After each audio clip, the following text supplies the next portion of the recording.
Well, I've been speaking to BBC Russian's Olga Ivshina and Alexander Seal, a journalist who specialises in French politics.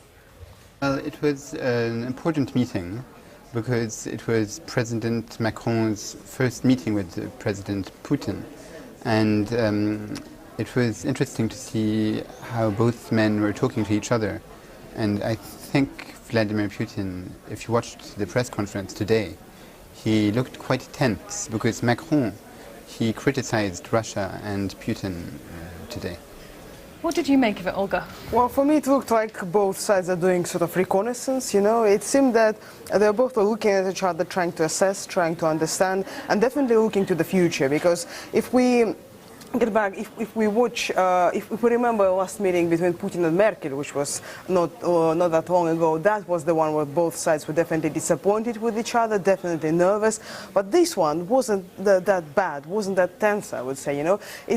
Of course, it wasn't easy for both sides, especially for Mr. Putin, but definitely it wasn't tense, and definitely there is some hope for both sides, I guess, and both sides are interested in continuation of this dialogue. Alexander, it wasn't so long ago that Emmanuel Macron was accusing Russia of hacking, of interfering in the French presidential election. What's changed? Well, nothing changed at the moment because at the press conference, Emmanuel Macron criticized Russian media and two Russian television stations, and he accused them of being financed by the Kremlin. So he really used tough words just in front of his Russian counterpart. There was no holding back in this meeting. It was acknowledged that there were very difficult issues. Yeah, of course, but well, at least for me, it seemed like Mr. Putin sort of takes this criticism for granted now. He heard so much of that. What was interesting for me was the fact that he didn't talk about Ukraine much, and sort of it seems that he tries not to concentrate on hard topics, but sort of to look at those which may bring some opportunity for dialogue, some opportunity for common language.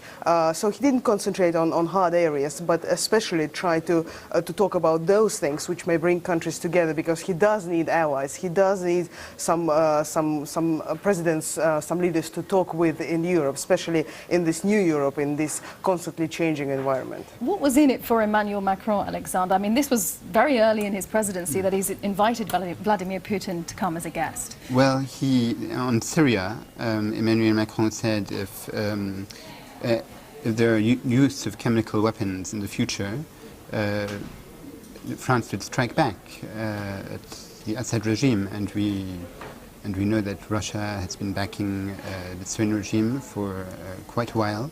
And so on Syria, both Emmanuel Macron was very tough on Putin, and we have to know that former President François Hollande didn't get along with Vladimir Putin.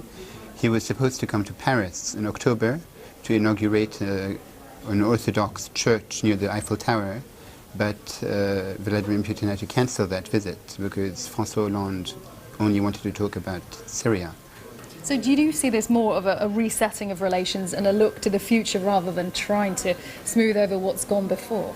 Yes, definitely, because during the electoral campaign in France, Russian state media was quite tough on Macron, and definitely well, everyone knows that state channels are controlled by state, and Mr. Putin had to do something about it now, since their favorite, Marine Le Pen, didn't win.